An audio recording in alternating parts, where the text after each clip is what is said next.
Hello, everybody. Hey, Hey Apass. guys.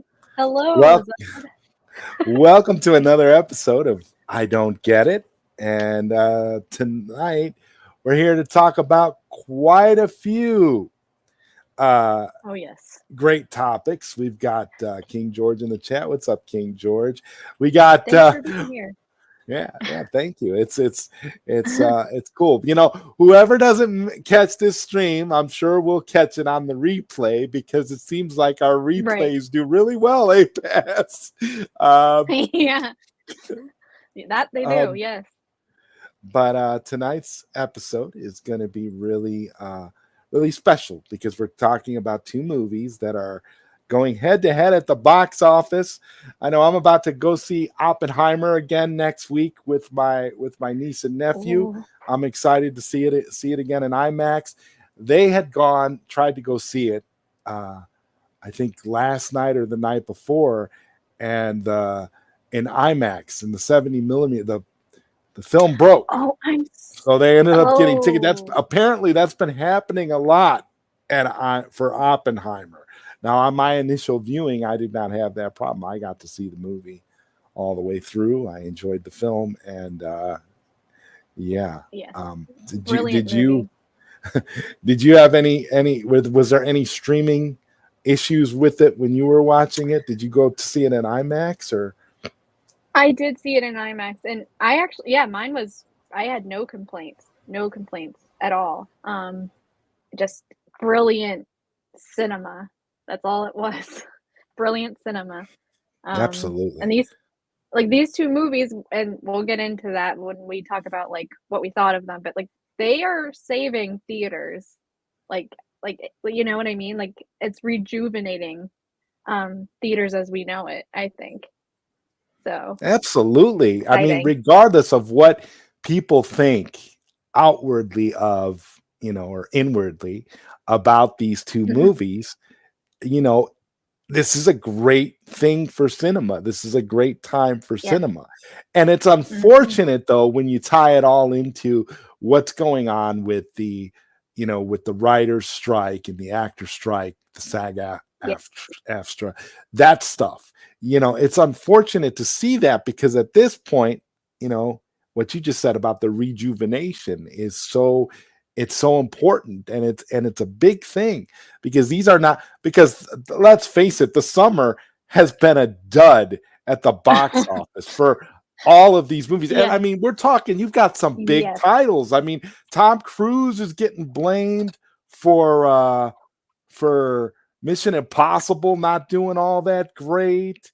And you got especially when you're seeing Barbie being close Yes. to, I, I don't know about you, A Pass, but I got to feel that Barbie is going to cross that $1 billion mark, I think it is too. I definitely and it's think it is. and it's just a shame. And like King George says, I don't get it. I don't I get it don't either. it's It's to me. no one predicted this. Nobody predicted this. It's like wow. I would have thought Oppenheimer personally would have reached closer to that, but that's yeah, Barbie is literally like the what did you text me? The global phenomenon? Oh yeah. My Oh my brother, my brother. Shout out to my brother. My brother called the movie a global phenomenon, and I laughed so hard when he said that because I'm like, well, gee, Warner Brothers executives called Zack Snyder's Justice League a global phenomenon, and Yes. calling Zack Snyder's Justice League a global phenomenon. But this is what uh, WBD thinks about Zack Snyder's Justice League. I did write a book. It's like I've been in a dream where I was somehow really invested in the Zack Snyder cut of Justice League.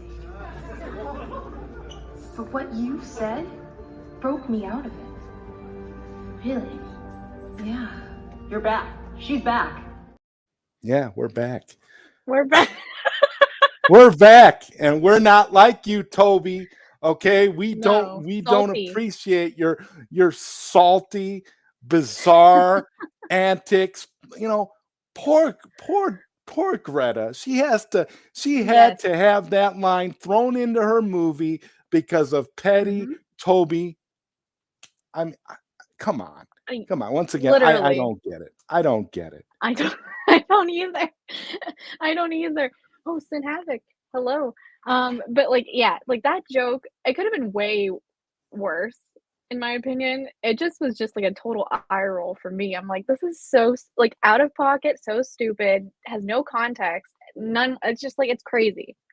And that's how you know it's petty, ego bullshit, you know? So, yeah, I don't blame Greta at all because she didn't seem like like, when she was asked about it, she didn't seem like she knew anything about it, to be honest. So, Yeah. I mean, it was really a bizarre situation, and I actually felt bad for her because I had tweeted mhm, about it because I was irritated when I first saw the clip of that joke, and I tweeted yeah, about it. I tweeted at Greta, and I was mad, that you know, th- I- well, mainly I took it personally because of me writing "Pause Not Stopped," and that right, Barbie being a writer, Barbie, and the clip really, it hit me almost personally. Like there were a few times in this movie where I felt like, well, what are you trying to say? Like, for right, example, I felt like, oh my God, I'm a toxic male because I love Mortal Kombat. They had a Mortal Kombat arcade machine, an arcade one up home Mortal Kombat arcade machine during the whole Knuff yes. segments of the movie, and Kendom, yeah, Kendom. Kendom, yeah. And I'm like, what? So we're toxic because we like Mortal Kombat and we're this and that. It's like I don't get it. I don't get any of it. Like the messaging was so mixed on Yes, Barbie. Like it it was. was fighting for an identity. Mhm. I That's mean, the Oh my god, that's the perfect way to put it. Literally, like, it didn't know what it wanted to be, you know? Like, it was just, like, 1 minute, it was just like, "Ah, screw patriarchy and men," and then, like, you have, like, a moment where where Barbie, like, says to Ken, like, "You have to figure out who you are without me." Like, what your self-worth is pretty much, and I just was like, "What is going on?" Like, you know what I mean? Like, it was just like every which way, there was just something going on, that seemed to be the opposite of what they wanted to communicate. I don't know, but yeah, crazy. yeah, Mattel said that's our IP, that's our money. That's how, but that's how WBD looks at everything too. I I was Mhm. saying, I think I said this to you when we were texting after we both saw Barbie, that Yeah. I think Toby Emmerich should have played the part that Will Ferrell played in the movie. He should have played the Mattel executive. I think he could have played that part perfectly because Mhm. Toby is so fake. Toby is so just like straight up. That's why I have no doubt that you were right about that Snyder cut joke, because he really, it's kind of like, could you be any more? I think I would say that's probably the most transparent Toby Emmerich has been his entire career. That and also that, Hollywood Reporter, executives roundtable when people were praising Zach, and you could just see his face, like Oh yeah, like, drop and just be like, "Why are we talking about him?" and that's the yeah. yeah, yeah, you're right. And King George says, "Good, they don't deserve a dime after the crap they've done. They don't. They don't. Facts, facts, They don't." honestly. And I will say nothing against Greta Gerwig at all. Like I have Mhm. no ill will or malice towards her whatsoever as a director. I think she's a talented No. filmmaker. What she did with Barbie, the visuals were fantastic. I don't Oh, know I how. loved it. Yeah, Those like I don't know visuals. how you do that, how you structure it in a way where it literally looked like Barbie Land, and it had, and you know, uh, I think originally it was, well, wasn't it Melissa McCarthy who was supposed to play Barbie? a Really? long I don't time ago remember that. when this movie was first announced. I think it was Melissa McCarthy who was going to Interesting. slim down and play the role somehow. I don't know.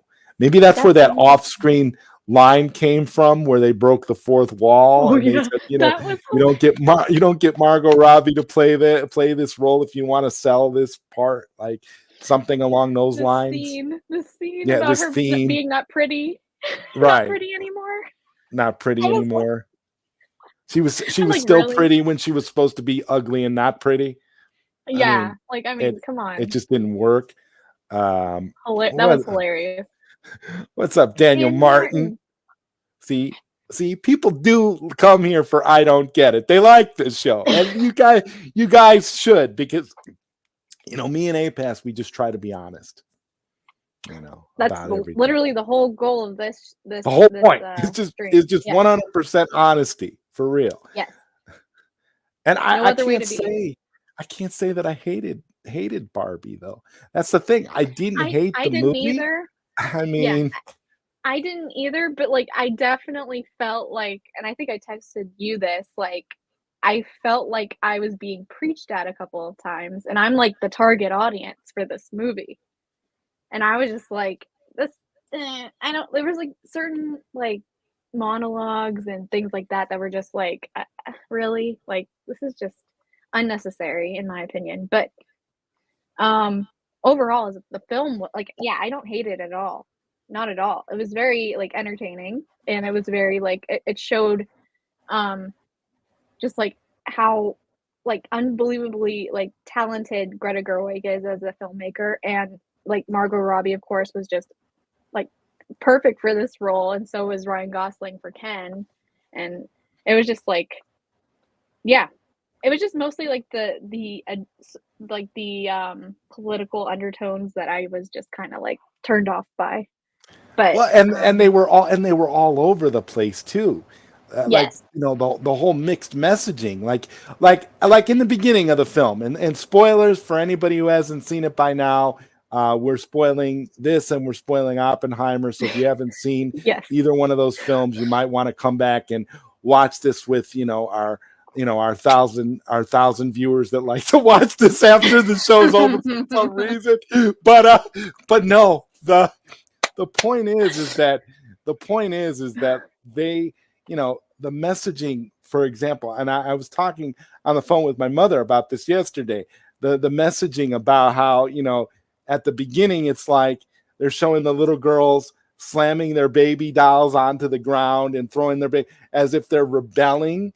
And I remember, my younger sister, when she was a kid, being mad, as a baby, and taking it out on her baby doll. And oh yeah, it seemed like the movie was trying to frown upon the idea of motherhood. Like, they were trying to say that a woman should never let motherhood define her, or shouldn't be shackled by motherhood. Like, it was really taking, to me, it kind of felt like it was taking an extremist sort of view.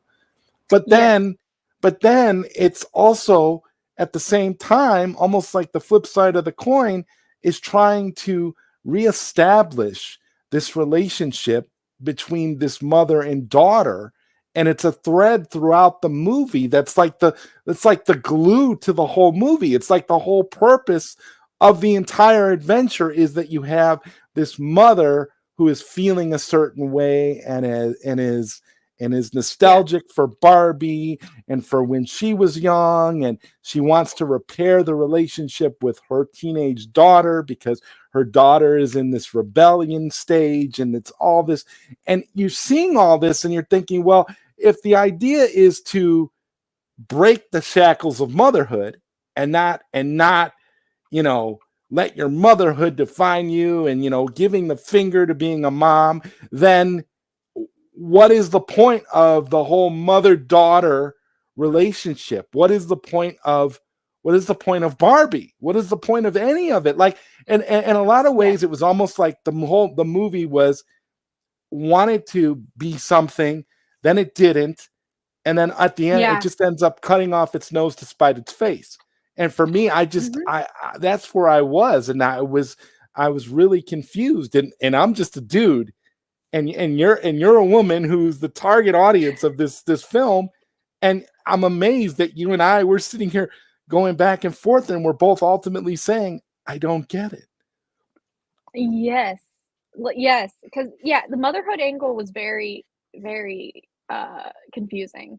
Um, it was just like the beginning, whenever you see those little girls, like, smashing their baby dolls, and then saying, like, motherhood is, like, not something that they have to be anymore, or have to do anymore, and then at the end or with America Ferrera's, like, monologue about women in general, like, you can be a mother, you can be a working woman, you can be a working woman and a mother, or you can be neither. It just seemed like it was celebrating, like, all facets of motherhood in that monologue. But then, like, it just kept going back and forth about, like, what's the purpose of womanhood in, like, the frame of, like, Barbie in Barbie Land. Just, "Mr. J, what's up, toxic?" That's what we are, I guess, right? We're toxic. It's We need to perfect. get We're gonna put the toxic logo on all our stuff now because you said that, Mr. J. You just added to the creation of the show. that, and also I think we should get a clip of Toxic, like, from Britney Spears, like, the music they play. Just Play it at the beginning of every stream. Oh my God. because we're toxic. Yeah, but anyway. Anyway. This is a good point, that Sin Havoc makes. Barbie was trashing everything, scorched earth. Yes. In a lot of Mhm. ways, yeah. It's like the idea of it being scorched earth and not wanting to leave anyone out. And basically, and my whole thing with Barbie was all the men in the movie were idiots. Every single one of them. There wasn't one really redeeming male in the movie. All the men just like sucked. They were all, I wouldn't want to be around any of those dudes. Like, to me, it was just, that's what I mean when it's like it was definitely going against authenticity. If you want to Yeah. show that men are a certain way, you have to show that there's different types of people, and you have to show that in men and women. You can't just blanketly make men appear to be completely evil and women to be completely oppressed, because that's Yeah. not how it is, and you can't That's make not it that way. reality. Right. If you want your, and that's what I'm saying, if they want their case to be heard and they want their case to be taken legitimately, then they should split it down the middle and actually show that. Like, a lot of the stuff was so over the top and so ridiculous that the only thing you could do is say, oh, this movie is just meant to be a complete straight up comedy. It's a Yeah. it's a dark comedy. You're just supposed to take it straight up as humor. You're not supposed to look at it in any other way, because you can't take any of it at face value, even on the messaging, because the messaging was clownish and was all over the place. So you can't really say, Yeah. and so when people say, well, I won't go see Barbie because Barbie is woke. I don't necessarily subscribe to that, and don't necessarily see it as that. I see it as No. more of Barbie is just playing on the sensibilities of everything there, and that's why I say Sin Havoc's comment, I think, is perfectly on point here. It's trashing everything. Yeah. It's scorched earth. It's taking both men and women and shrinking them down to their most basic, primal, the primal Lowest nature self. of the speed, the lowest possible self, and Yes. just exploiting it in every way possible, making it, reducing men essentially to like Neanderthals, almost cavemen like people, and then having, women be, it just was so, I don't know. And I'm trying really hard to look at it objectively and say, okay, well, this is what they were trying to do here. This is what, they were trying to do, because there was a lot of that movie. I was trying to like the movie. I was trying to give the movie the benefit of the doubt. And especially, especially given the fact that Greta did such a great job, directing with all of the visual style and the aesthetic that she was going for, and and some of the writing was actually pretty good and was actually pretty funny.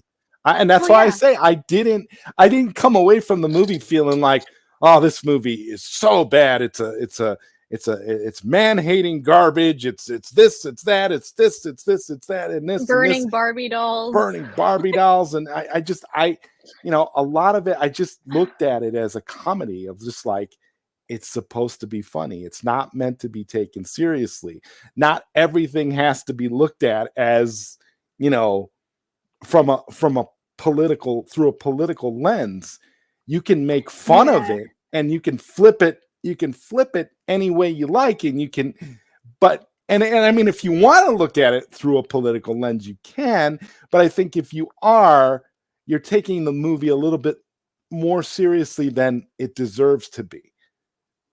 I think it's more, it's supposed to be funny. It's supposed to be scorched earth. It's supposed to really make you laugh, and supposed to play on men and women, and show a lot of stupidity on all sides of the spectrum. And like I said, it's not like they made Barbie this brilliant, super heroic character either. There were a lot of traits about her that were not necessarily cool, and there were a lot of traits about a lot of the other characters in Barbie Land that weren't cool. And I felt bad for Alan, because he was just he was just there, and there was no redemption whatsoever, even to the end of the movie. Like, they didn't even. I thought that they were going to give him like a moment, like some special moment where he was going to be recognized in some special way, and he wasn't. He was just a loser throughout. They didn't try to redeem him. They didn't try to give him anything. They just kind of played with the idea of him being a nothing, and they didn't want to give him anything special. And so I did feel kind of bad for him. And you're right, because they didn't give him any moment to shine or anything like that. He was just kind of there. And then there was I felt that way about another character that I'm forgetting at the moment, but it's just I mean, the whole, because Barbie, her journey and everything is kind of it's not saying that she's perfect. I mean, it is saying she's perfect in the beginning, but whenever she comes to our world, the real world, it's she starts to see all these flaws, and then sees it in herself, and then that sort of thing. And I can appreciate that. I appreciated that scene between her and the older woman, who actually was the Barbie creator's daughter in real life, which I thought was really beautiful. That was a nice touch. Yes, and her turning to her and saying, "You're so beautiful." You don't hear that said about older women at all, really, and that's sad in my opinion, because it's just beauty. It's like a genuine. It was like a genuine moment with Barbie, where Barbie was looking at this person from the inside and the outside. And then when she said, that was kind of the vibe I got when she said, "You're so beautiful." It was like speaking as a whole of the person, of the spirit of what this person is exuding, the aura of beauty, more so than the physical beauty or attractiveness of, say, Margot Robbie, right? You're gonna, which I mean, I think That's a I think joke. you should talk a little bit about that joke from the female perspective because I don't want to That touch. okay, so when I was watching that scene where she's, like, having a breakdown and she's, like, crying to America Ferrera being like, "I'm not pretty anymore. I don't like that you did this to me." And whenever she said she wasn't pretty anymore, I saw it with my younger sister and I was like, "Are they for real? They're making her say this and it's Margot Robbie?" Like, and then as soon as I said that to her, that like, Helen Mirren's, like, narration saying, "Note for the writers," like like, it was just, like, perfect. Like, breaking that fourth wall, and then, um, I couldn't stop laughing after that. I was like, "That is perfection." Um, Acknowledging that because it's like, yeah, it's Margot Robbie, like, there's no way you're gonna have her do a scene where she's like, "I'm not pretty." Like, Well, no, I mean, they not at could all. have did Warner Brothers could have invested a little money in special effects to make her look a little bit rough to give it more of a because they could have made her look ugly if they wanted to. I mean, I mean, they I could don't get have, it. they yeah.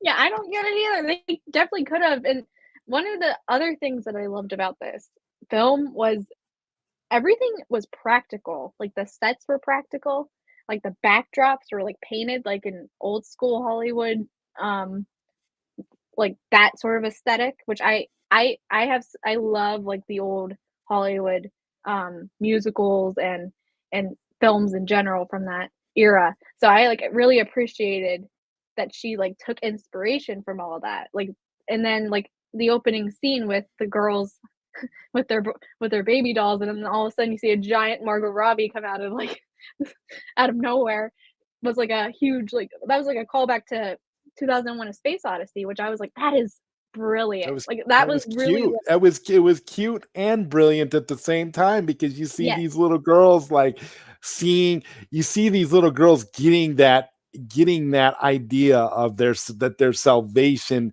is here. It's here. It's it's long-legged, beautiful Margot Robbie, and she's here to save the world and to change everything. And it's just I agree with you. It's I think yeah, it was a brilliant scene. I enjoyed it too. And yes. I'm not the target audience.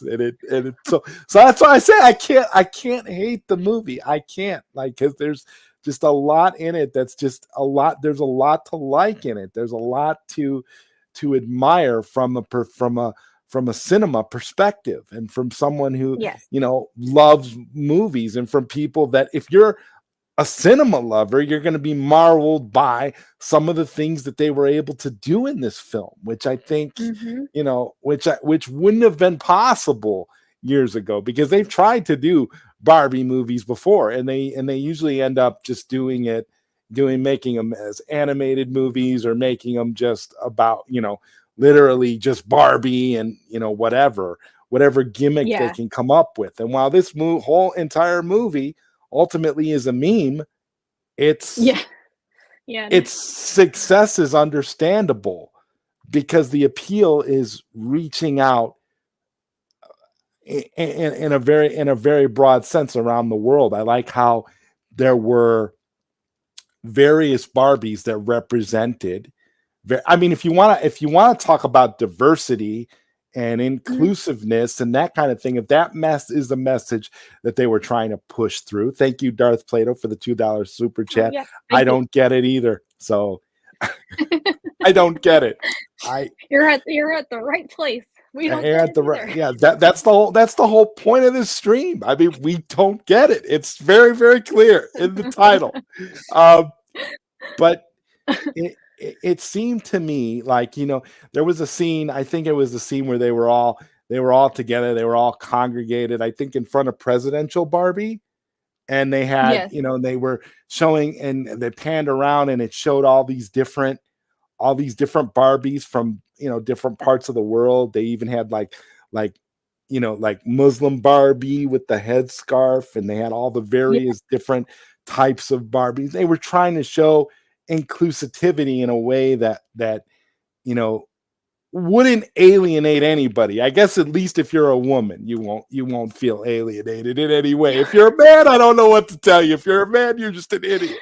But I mean, it's That's just what sort I of didn't like. I didn't like that either. I really didn't. Oh, sickness, hello.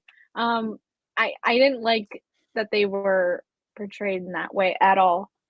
Even the real world men were like that too, and it was just like, really, like, be a little bit more like creative about it. Like, show the different facets, like you mentioned earlier. Show like the many different um like uh personas, if you will, that men and women have. The good, bad, and the ugly. So yeah. yeah. Yeah. Daniel Martin says they did show conflicting messaging in the movie. The women of Barbie Land seemed happier when the men dolls were freed, but then they were made to conform back to how they were. I don't get it. Yes.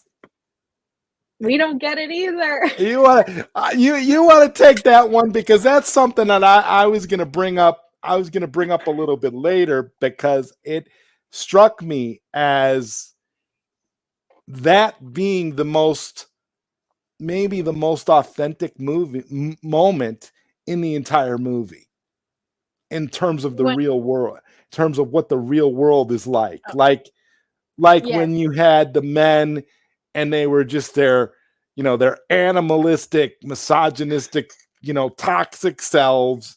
And then you had the women seem to be happy to be around them and to be partying with them and to be, bringing They out were the brainwashed. beers flowing, the money, the music is playing, everything is just, I think that scene is kind of like, you go to a club and you're in a club environment and you're around a lot of people, and the men are one way and the women are another way.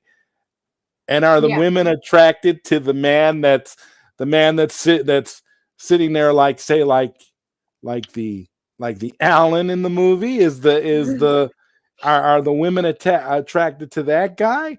No, they're attracted to the guy that's a little bit cocky, that's sure of himself, that's showing that part of being male, not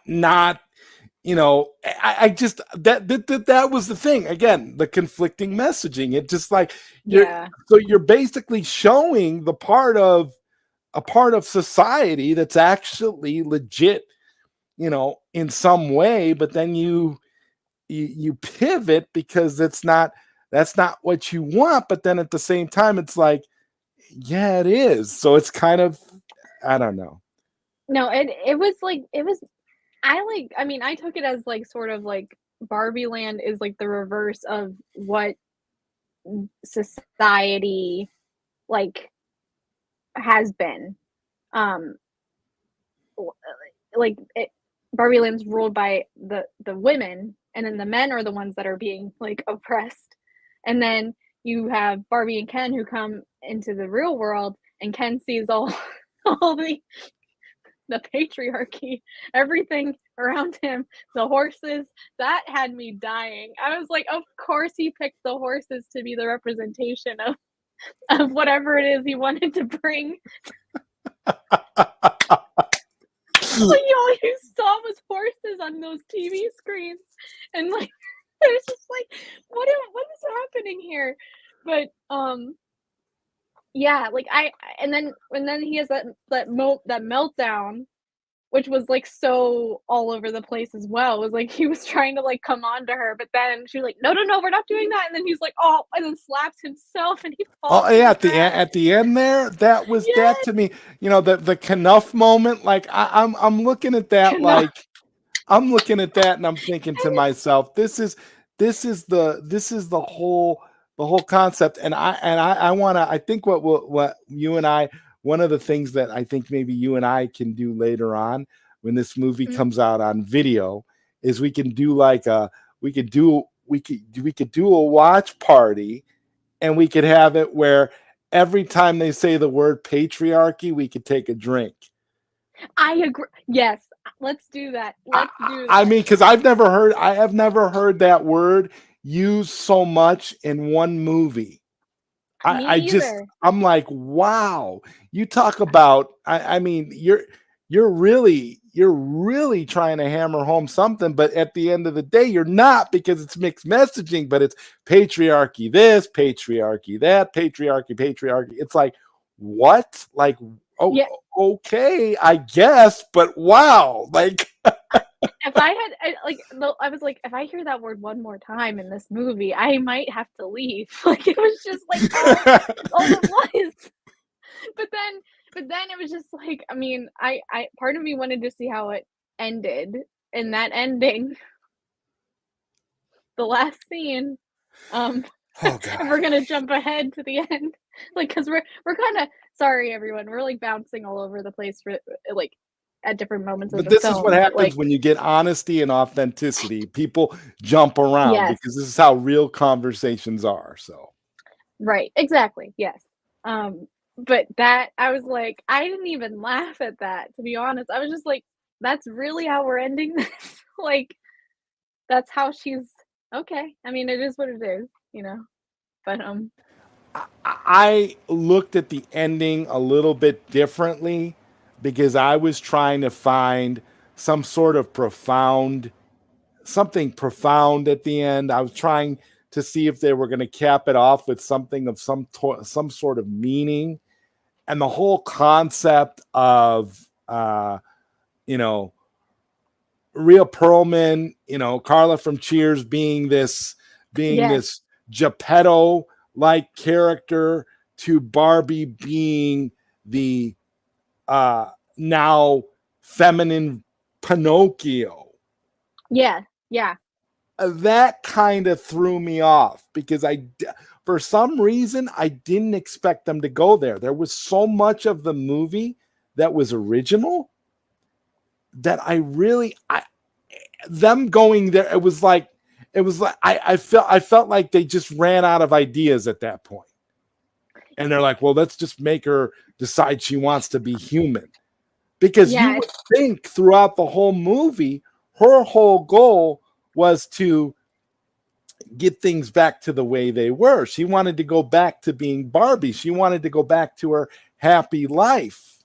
And mm-hmm, I think that would have been a, a better way for the movie to go. I think the better way for her would have been for her to stick to her convictions and her to want to go back to Barbie Land, where she is happy, where she is mm-hmm, comfortable, where she doesn't have to deal with the crap of the real world outside of Barbie Land. And I thought that would have made more sense, because I was trying to think of it from the perspective of how you would be if you've lived your entire life somewhere and you're homesick and you want to go somewhere, and you're in, where they say, well, it's a nice place to visit, but I wouldn't want to live there.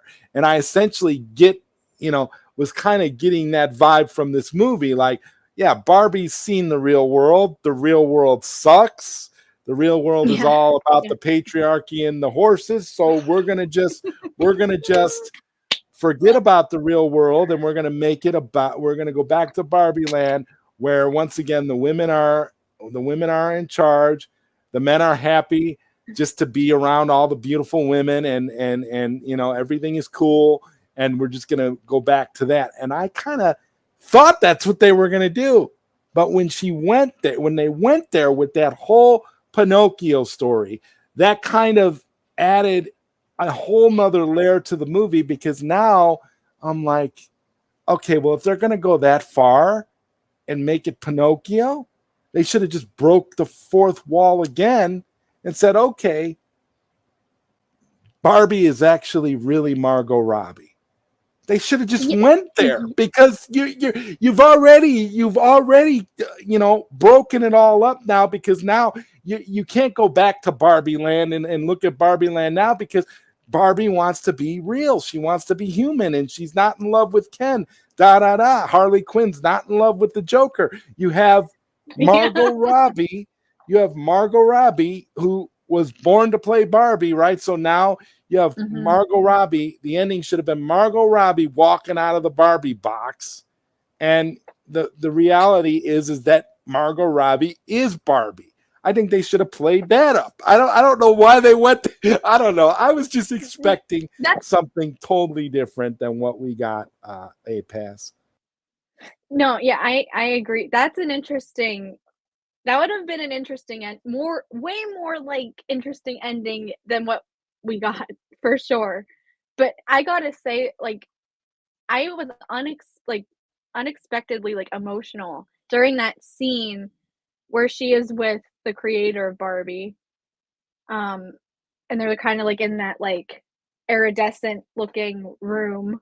Um, and like talking about like her wanting to be real, wanting to be human. And then she's like, says, well, you know that ideas live forever, humans don't. And she was like, yeah, like I don't want to be the idea. I want to be like the person, pretty much. And then when they're holding hands and like she starts to feel, and then like she opens like her eye, and then all of a sudden like you see all those images of various like girls and women throughout like all the stages of life in different eras. That really got me for some reason. I was like, oh my god, like I'm crying. And I looked over at my sister and she was like tearing up too, and I was like, I was not expecting to cry. Like I didn't expect this moment to happen. And then um and then all of a sudden it kind of ends like on a joke that didn't land for me at all. Like, Well, if it didn't land for you, it certainly didn't land for me, A Pass, because Belle Reeve, what's up? Glad you're here. How are you? no, Belle thank Reeve you for being says, here. beautiful girls can feel ugly. Yeah, No, you're right. You're totally right. I was just yeah. like, it's also had to do with like this whole like social media conversation about Margot Robbie being mid. Like, did you hear about that whole thing? I was like, who the hell thinks Margot Robbie is mid in terms of her look? Like, she is not at all. Like, she is gorgeous, but Nobody I know. um, I don't know. I've never yeah, heard her described as mid in my life. I don't know. that's that. Like, I saw like all these like Twitter. It was freaking Twitter. Like that this trend started happening. So like the fact that they had that moment in the film with Barbie and then that joke and then breaking the fourth wall, I was just like, you know, I don't know. It Yeah, just seemed like yeah, and that's art. why I expected another Margot Robbie reference. I expected them to go all out because they'd already done it. They'd already set us up for that by saying that, by having it be that Margot Robbie can't sell that idea. But Belle counters that very, very well when she says beautiful girls can feel ugly. So you see, that's Yeah, the thing. Yes, she can feel ugly, but it doesn't necessarily mean that it's outwardly showing that she's ugly. And again, it's Margot Robbie, so you're not it's not connecting with the synapses in your brain that right. okay, this girl's ugly. And Belle says you can be a 3 and feel like a 10. I seen it. That is Yeah, also yeah, very that's true. also Yeah. true. But Mhm. I mean, I don't. I just. I was. I was. I. You. I think you and I chalked the ending, like the tail end of the movie, the way the movie ended, as just outright bizarre. And it really Yeah. was. Like it was bizarre. Like I had this whole thesis about what I thought about how well, I think I told you this, but it was like I was getting, I felt like they were trying to set something up in like almost like a Man of Steel kind of way. And what I Yes, mean you by did. that is at the end where you have Clark and he's all happy and he's going into the Daily Planet, he's smiling and he's ready to take on the human world in a human type of way with a human job, and they're doing human things.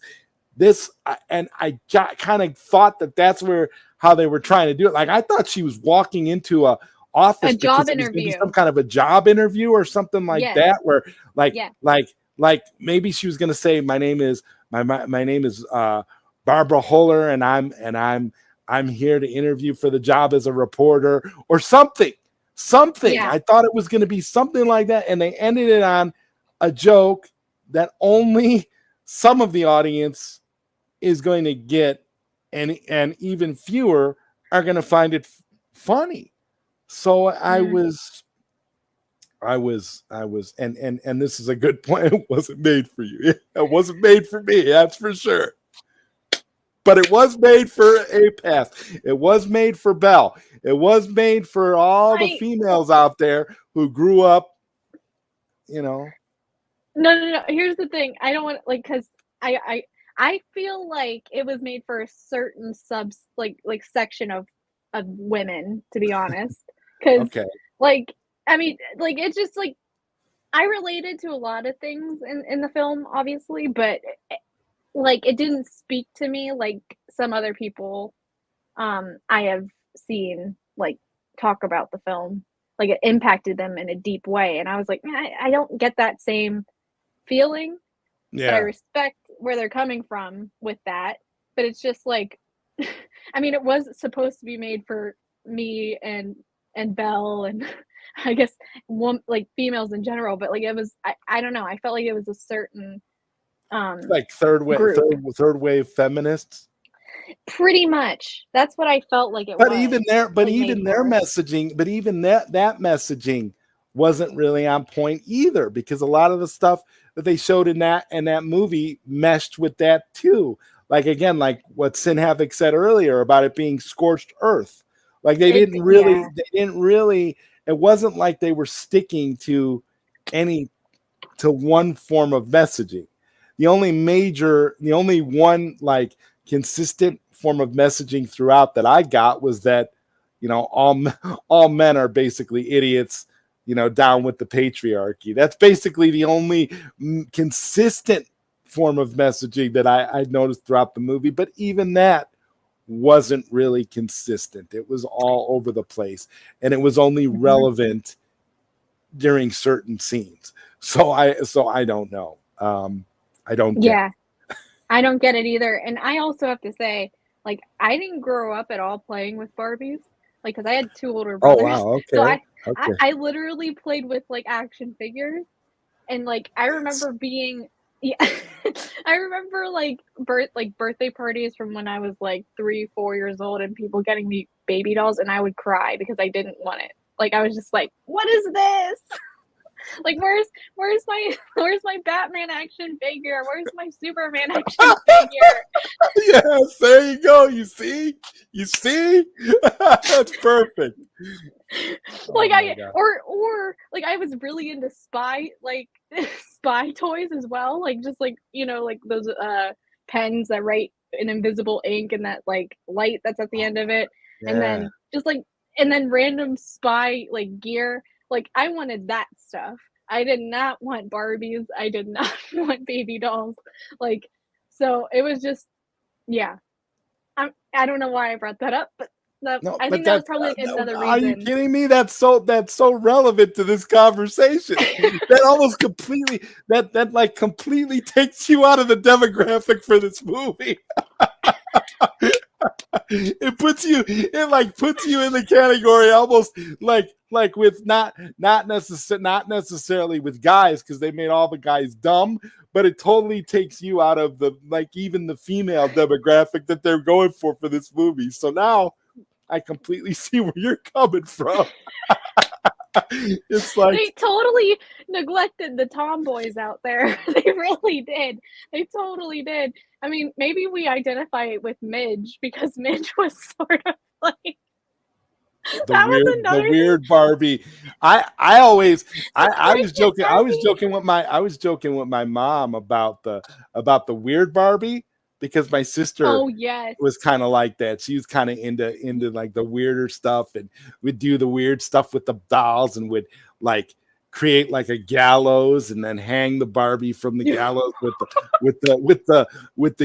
green, with the green eyeshadow and the, oh my god, you have Dang. no Yeah. idea. It was that's why I just, so when I saw Weird Barbie, I kind of laughed, because I was like, yeah, I get it. That's my sister. I totally get that. That Yeah, totally Weird fits. Barbie.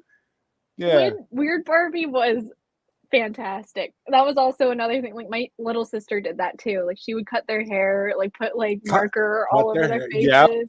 Yep. Um, yeah, so, like, when when they brought that up, that was hilarious. I was like, I'm glad that they included that because a lot of kids do that, so oh, so fresh. Thanks for being Yeah. here. It is. It is a complete. It is a complete. I don't get it situation. What's going on right now with Barbie?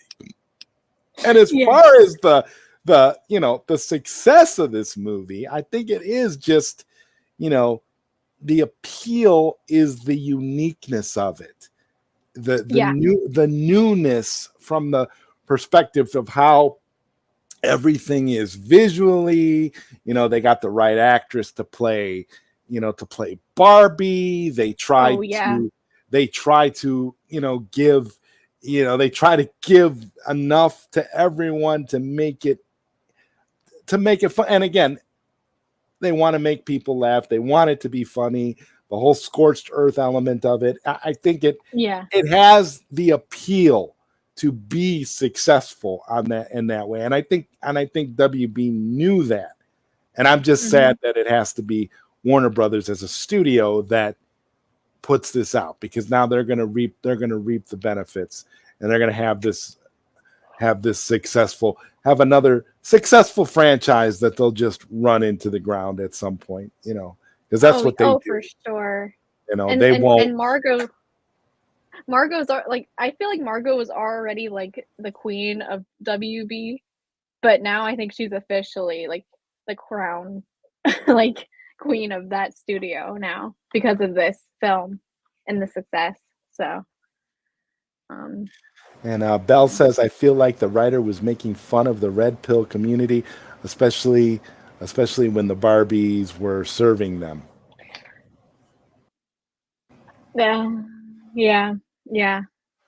I can't deny that one. No. Nope.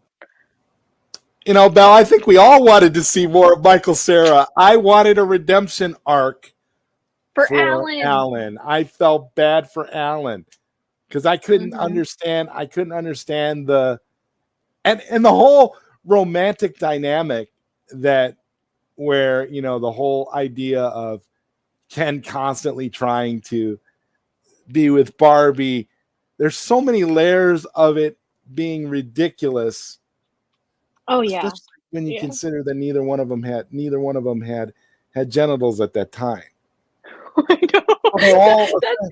They're all essentially not. They're all non. So you would define that as non.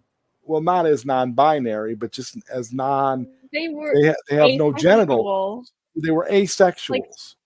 Yes, they kind of were. But yeah, I mean, they definitely were. But like that, whenever they're in the real world and they run into those construction guys, and Margot Robbie's like, I don't have a vagina, and he doesn't have a penis. He just has a blob. And I was just like, so like that was funny. That was really funny to me. But which I guess the joke at the end kind of and like goes back to that moment, maybe. Because now she has a vagina, so now now she's going to the gynecologist. Now it has to be. That's going to change, but that's what I mean. Now that's going to change the dynamic of Barbie, so it sort of derails the whole, fantasy narrative of it all, because now she's a real woman. She's going to go through, and so it's debatable whether or not Ken and Barbie are actually men and women in the sense that you would say they're men and women. They're, like asexual. They don't have genitals, so they're not. Mm-hmm. So the whole dynamic is pointless, because in the real world now all of that changes, and I can't even remember. Ken didn't go with her to the real world. She went with. No, he didn't. Yeah, like he snuck into her convertible, and then they went. Well, no. I mean, I'm talking about at the end. Oh, at the end. Oh no, he stayed back. No. Yeah. So that was Knuff for him. So he was. Yeah, he was Knuff. It was Knuff. And Bell says that's the thing. There has to be balance. Men and women are complicated species. Men have just as much emotion as women. That's what I got out of it anyway. Yeah, and they tried to show that in various parts of the movie, like when they tried to show, when Ken kind of flipped out on Barbie a little bit, and had his moment, and when he was being all toxic, and that whole or what can be perceived as toxic. I mean, I don't know. Like I said, there were some things in the movie I just like, well, if you're gonna highlight toxicity and you're gonna make it about a certain thing, then show that type. Yeah. Ken doesn't really exude that type. Ken, to me, was just his whole purpose, his whole existence is to be the boyfriend of Barbie. That's what he is. Exactly.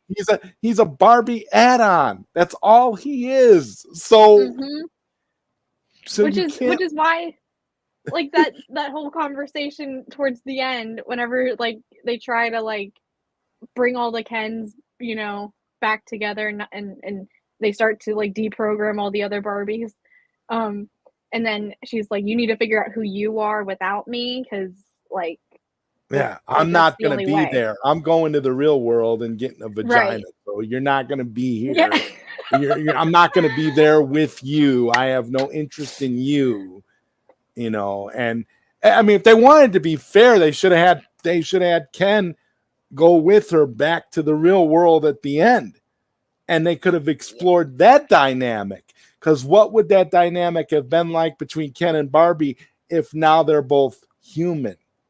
What's the change? What's the that's now you can explore that dynamic. Now you can see, how's Ken gonna feel? How's Barbie gonna feel? What's that going to be like? But they're not doing that. Instead, they're making it about Barbie is going to go off into the real world and leave Barbie land behind. Well, that doesn't, I don't, the Pinocchio story only works if you add some new depth to it, if you add some new layers to it. If you just make her human for the sake of being human, it doesn't really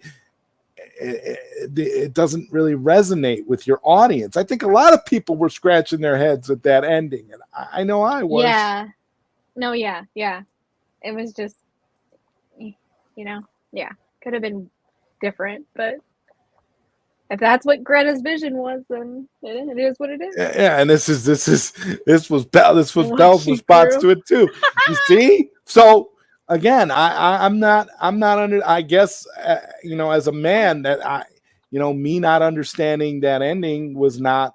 It's just not exclusive to males, because I really was confused. I don't get it. I was like, what? Like, of all the things that lines they could have ended on, of all the things they could have did to make it kind of uplifting and empowering. So, what they're basically saying is what gives women empowerment and what should make them feel empowered is the fact that they have a vagina. That's what the movie's basically saying at the end, if you take the movie at face value. When you add up all the little stuff that it's trying to show you, that's what you get at the end. In a nutshell. Yeah, like so women are powerful because of their vaginas. That's literally your vagina. Your vagina is what defines you. But if you're a mom, you shouldn't let being a mom define you, because at the beginning of the movie, they showed all the little girls breaking their baby dolls and waiting for the great white savior, which Barbie was referred to in the movie. So that, and a fascist. She was called a fascist. And the great white savior, yeah. That I was like, wow, they really dropped those two lines in there, huh? I'm like, they went there. Oh my God. Yeah, scorched earth, Sin Havoc. You're right. Sin Havoc gets it. He gets it. He gets what they're. He's the one and in fact, Sin Havoc gets this movie. He gets this movie. This movie is scorched earth, 100%, because no one was safe. you talk about I just don't get it. Oh, I don't get it. I want to understand it, but I just Yeah. don't. King George says I haven't seen the film and I'm already annoyed with the patriarchy. They say it at least like 5 million times, I swear. Like it's just That's what I mean. We got it. We're gonna have to do that. Watch that. I don't get it. Watch party I'm and I'm drink all a for shot it. every time. We'll do it. It'll be perfect. Yes. I'm all for it. So many people will watch that stream because it'll be. I mean, it's gonna it'll give me and you an excuse to watch the movie again. Yeah. Just to pretty much. Together, and maybe and if Belle wants to join us for that one, she can. We'll have Bella with us. We'll see if we can get a couple other people if they want to join us too. We'll make it a real. Yes. We'll make it a have real whole epic panel. stream. We'll have a whole panel. Oh my god. I don't. I Birds of don't. Prey. Yeah, that movie. Something else. I want to be a real girl. It's a woke Mm-hmm. tactic for trans. That's something that I was thinking too, Belle. I'm glad you brought that up because I talked to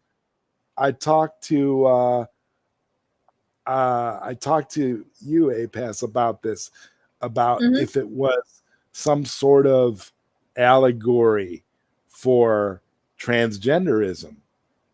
And I didn't.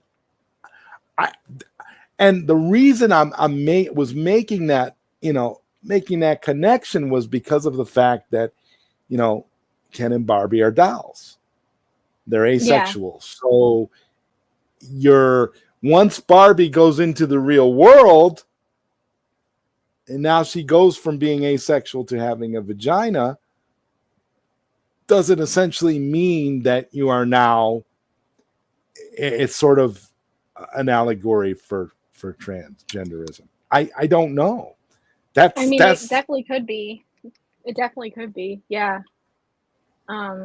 Anything's possible with this movie. Like it just, what was the messaging all the way around? Right. It was everywhere. It was confusing. It was funny. It was ridiculous. Yes. There was just so much. And that's why I say you can't hate the movie, but at the same time, you can't look at the movie through any kind of a serious lens, because we're sitting here literally trying to break it down seriously and trying to break it down objectively, but it's so hard to do because of the various elements within it that just don't. It's like a mishmash of so many different things that you can't really, like, shout out to Lorena Creel. She had a really great review of this movie, and everything she said was on point, and I could totally understand, where she was coming from.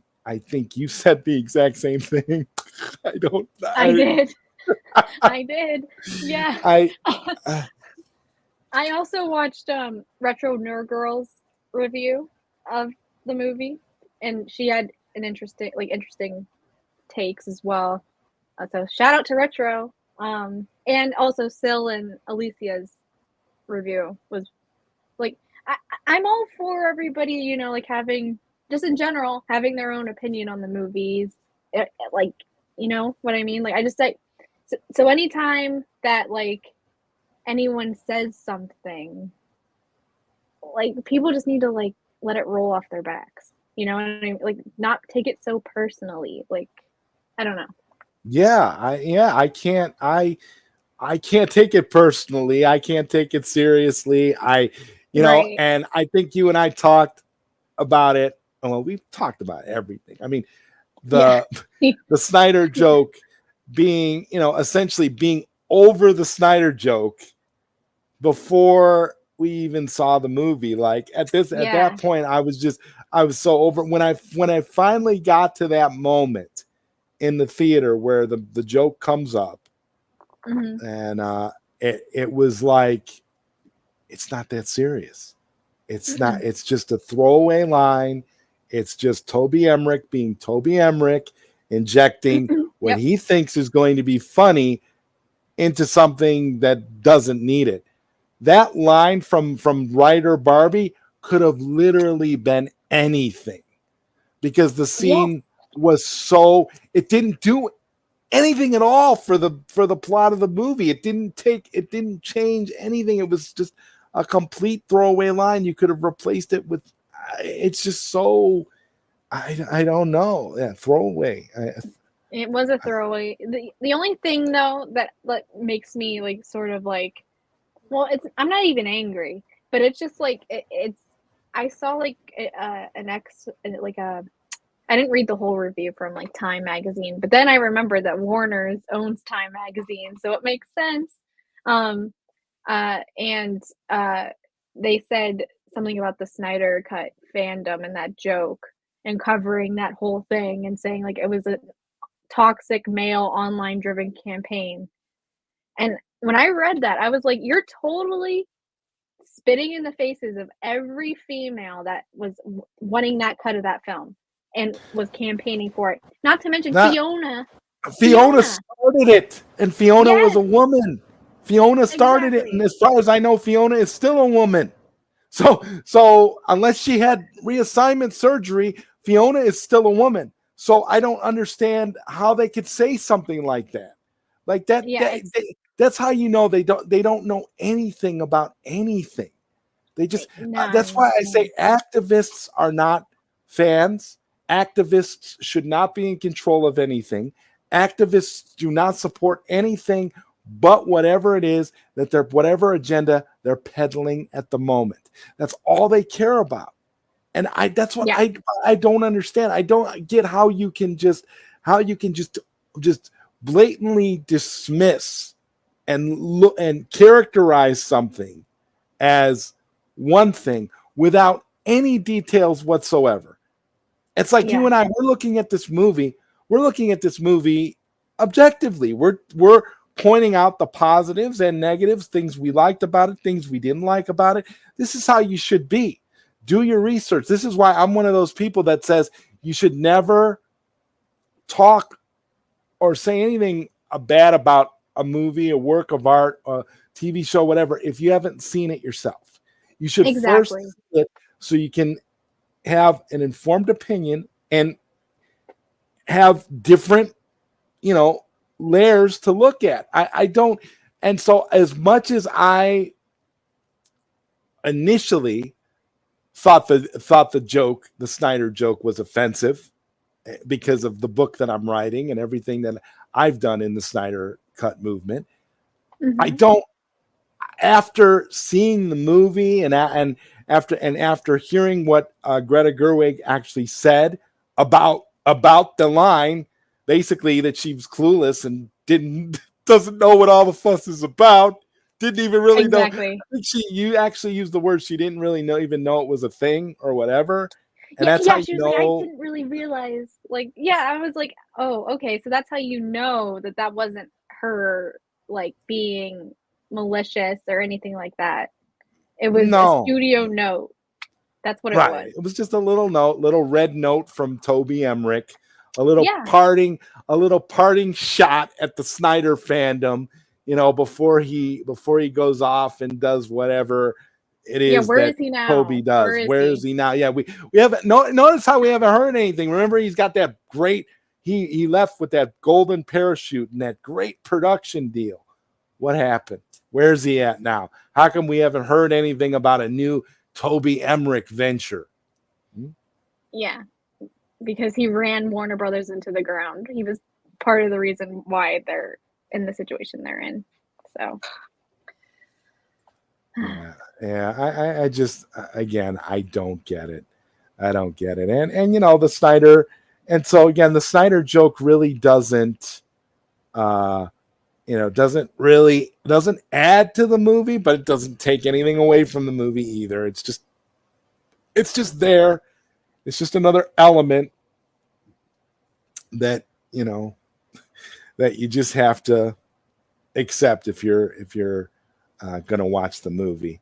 And Belle says right. that's how depression is. The scene where she went into give up mode and started to lay on the ground, it's crippling. Yeah, That's true. Yeah. That was, yeah. I related to that moment. Yeah. let's fight bigotry with more bigotry. Why is that Oh, so accurate? It is so it's so, accurate. and it's so wacky, Apass. It's I so know it's wacky. wacky. I know somebody that would probably subscribe to that. Some Oh, wacky individual. some wacky guy. I don't know. What do you think? You think we should play the Snyder joke one more time in case the viewers haven't seen it? For all Yeah, y'all that hasn't seen the Snyder joke, we're going to show you just how nonsensical this joke is by showing you the joke. I did write a book. It's like I've been in a dream where I was somehow really invested in the Zack Snyder cut of Justice League. But what you said broke me out of it. Really? Yeah. You're back. She's back. I mean, I gotta ask: Did any of those Barbies even seen Zack Snyder's Justice League? Has Greta Gerwig seen Zack Snyder's Oh, Justice League? I don't think she has, because if she did, like, I mean, talk about female empowerment. But anyway, Yeah, the Amazon scene alone is enough to I mean, should be enough to galvanize anybody, third wave feminist or not third world feminist. I don't know what no, we got. Charles Briggs with the $5 Oh, super thanks, chat. girls. Thank you, Charles. Yozad Napass, did you hear that WBD only gets 25% of the box office because of the deal made with Mattel? WBD takes another L. Same scenario as Joker. Oh, that is so beautiful. That. You see, there is something. There has got to be some kind of divine intervention going on That with was divine this intervention. crooked studio. Oh, thank you, Charles, for that. Oh my God, that's You know great. what that was? The same. That was Toby Emmerich's doing, just like with Joker. The smart business executive that he is. Oh my God! we got Toby's joke and we got Toby's truth right here. All throw. Dude, that is perfection. Like, that is the definition of divine intervention. The fact that they're in this hole to begin, like, and they can't even get out of it with this movie because they only get 25%. Yeah, even if this movie, so now even if the movie makes $1 billion, it doesn't do anything for them really. And then the whole, it's gonna probably do well on home video, because you and I are gonna do a watch party, so they'll have us to thank for that. Toby, Yes. Crazy. Oh my God, what a clod. He's so stupid. How could he do that again? He's like, he really, like I said, he really should have played the Will Ferrell, the Mattel exec part. That should have been Toby. Zod, what if, okay? Will Ferrell's character was based off of Toby Emmerich. Like, secretly. Like, sort of like how Peter Jackson made one of the orcs in Lord of the Rings look like Harvey Weinstein because he hated Harvey Weinstein. What if that was Greta's way of saying fuck you to Toby by making him look like an idiot, even though he doesn't need that much help in that department? Yeah. You know who I always thought was like was supposed to be Toby Emmerich in a movie. You remember the movie Elf with Will Ferrell, the father who Elf's father was James Caan. James Caan. I always thought he was playing a version of Toby Emmerich. I got those vibes that was Toby. That was the cinematic incarnate of Toby Emmerich. I can see that, definitely. Yes. Wow. Perfect. Wow. This is a revelation right here, because I did not know that they made that same stupid deal. Charles, thank you for enlightening us to this Oh my God. stupidity. That It is is just incredible. gold. It is gold. Oh God. Wow. Wow. Wow. Yep. Yeah. Mhm. It was forced. There was no, it even seemed like the other Barbies like didn't know what the hell she was talking about. Like, huh? Like, what was she talking about? Yeah, What's they Zack were all Snyder so Justice League? like how Margot turned around and she was like, "What?" Like she acted like It's that. almost like Toby was what Toby was trying to say with that scene is nobody except you grimy fanboys and girls like that Snyder stuff. Nobody else has even heard about it. Nobody else even cares. Like nobody Yeah. else even knows. Like that's what he was trying to do. He was trying to downplay the importance of it when a Warner Brothers executive literally called the movie a global phenomenon. So I don't know, Toby. That didn't land very well, buddy. Not at all. Idiot. What an idiot. Batman. He's here. He says that's a point I make about the Snyder Cut joke in that Barbie video. Yeah. Oh, your review. I have to check that out. You Yeah. definitely got to check it out too. It's just WB deserves it. Absolutely. 100%. They're Yes. not. They're going to be. That's what it is. That's what they're going to get. They're going to end up getting sold before Superman Legacy has a chance to film 1 foot of film. It's not going to happen. It's not going to happen. This whole James Gunn thing that we're all dreading and we're all like, dead set against, it's not going to happen because this strike. Have you noticed, Apass? And this is a point I want to make, not just, to the entire audience of I don't get it. Here's the thing. Have you ever noticed how it seems like dominoes always seem to fall into place to favor us when it looks like we're going to get screwed, but then ultimately it ends up backfiring and screwing the studio. Like, because remember, It wasn't that the studio execs just decided, oh, we better release the Snyder Cut. No, it was AT&T that came down when they owned Warner Brothers and said, hey, this came from the top. This came from John Stankey, the head guy at AT&T, came from his mouth. Mm-hmm. He said, hey, you need to, I don't know what you need to do, but you need to get this movie out because people are asking for it. They're spamming social media. They're talking about it. They're making videos about it. They want it. There's a demand for it. There's money to be made. Put it out. That came from AT&T. Yeah. And that's what people don't. It wouldn't have happened if it wasn't for AT&T because they weren't going to put it out because they were stubborn. They were ignorant. And Toby Emmerich, for whatever reason, has a personal vendetta against Zack Snyder.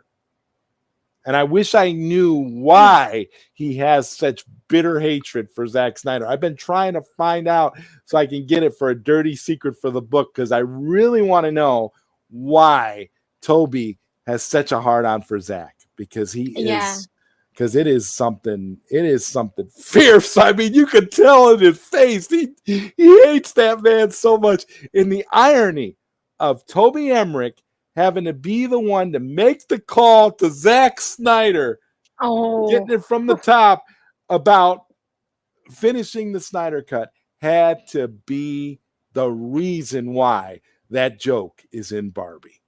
Oh, yeah. Oh, yeah. Because he can't admit when he is wrong. Sounds like somebody else. He was wrong, all right. Oh, majorly wrong. Yes. What's crazy is Storm from X-Men Apocalypse says the Snyder joke. Yeah, I knew she looked familiar. Oh my god, that was. Oh, okay. Well, I don't think she's gonna be Storm for Marvel anymore, but yeah, you got to talk about that scene. I'm glad you do that, Dan. Yeah, it's definitely relevant to this. So What's up, DC Talk? Good to see you. DC Talk. Thank you for being here. All right, I don't know about you, but I think we've pretty much, unless there's something else you want to say about Barbie, I think we've pretty much covered everything we need to with that movie. Yeah, I think we covered all the bases pretty much. Yeah. Mm-hmm. And Dennis there says the existence of the Snyder Cut means that Joss Whedon failed miserably in 2 universes, and this is from the Nuclear Heart podcast. Wow. Oof. Wow. Oof. Yeah, he did. WBD keeps taking L's. Well, I'll tell you, a company right now that's not taking L's, and that's Universal, because they have Christopher Nolan. Oh, yes. Which leads us into Oppenheimer. Now, while we were there was a lot more to kind of unpack and dig into with Barbie. I don't know, Apass. I think you and I can be pretty straightforward about Oppenheimer. And that is brilliant. It was brilliant. Oh my God. Like, I mean, I gotta be honest. I feel like I didn't really know too much about Oppenheimer, like, or even like the lead up to the nuclear bomb existing.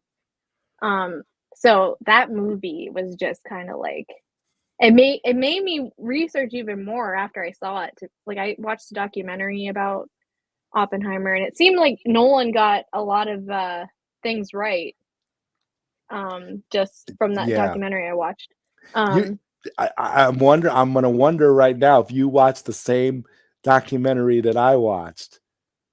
Wasn't it called like Oppenheimer and the father of the atomic bomb or something? It's a documentary, something but like it's a that. full-on documentary about him. Mm-hmm. Yeah, and Christopher Nolan is even in this documentary.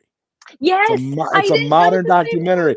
All right, okay, it's official. Like we're just on the same wavelength about everything. We even watched the same documentary prior to watching this movie to get more insight into who Oppenheimer is.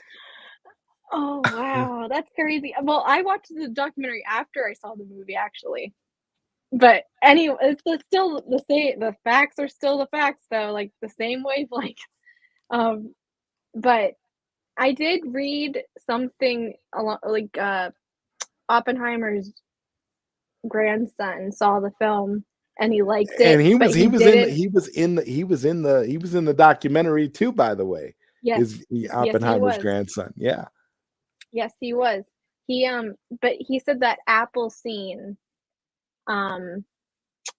was it wasn't like he felt like it wasn't corroborated to be true from people that knew him at that time. Yeah, and there's also been some people trying to correct the way that the relationship between Oppenheimer and Einstein was characterized in the film. A lot of people are trying to say that Oppenheimer and Einstein didn't have that type of rapport with each other that they do in the movie. That they were more of they had more of a contentious relationship. But I don't know. I look at Oppenheimer and I say we weren't there. We don't know. So I like to look at it that it was the way it was in the film because I like that better. It just makes sense to me. I could see that. Yeah, it does. But I also got like some contentious vibes underneath their interactions. I think a little bit, yeah. Even like whenever they bring up Einstein initially in the movie, he kind of like poo-poos Oppenheimer. Like he's like, he's not relevant anymore, pretty much. He doesn't say it like that. I'm paraphrasing, but it's just like he seems very like just like he doesn't find him to be a relevant person in that field But anymore. it was Strauss that had all the issues, though. Strauss, Right. the one that had all the issues, thought everything was about him. You talk about somebody with an ego. I'm so glad my God. that they got Robert Downey Jr. to play that part, because that was Perfect. perfect for him. That was perfect casting. Perfect. I couldn't Literally. believe it. I mean, Nolan once again, just brilliant. And like, yeah, couldn't have picked a more perfect person to play someone so egotistical. But and then that quote about him saying initially he wasn't sure he would do Oppenheimer because of because of Marvel. His acting, he felt like his acting wasn't on par with what Nolan required. Well, I remember back in the when The Dark Knight came out, Robert Oh, he Downey was Jr. salty. was very critical of The Dark Knight. He was really, I think he actually used the words "I don't get it" when it came to talking about The Dark Knight. Yes, he did. Ironically Yeah, enough. that quote, yeah, like I was like, are you for I feel like he was salty because wasn't that the same year Iron Man came out? Or was it around the same Yeah, time? it was Iron Man. Yeah, it was 2008, wasn't it? I think it was Yeah. 2008. Iron Man and The Dark Knight.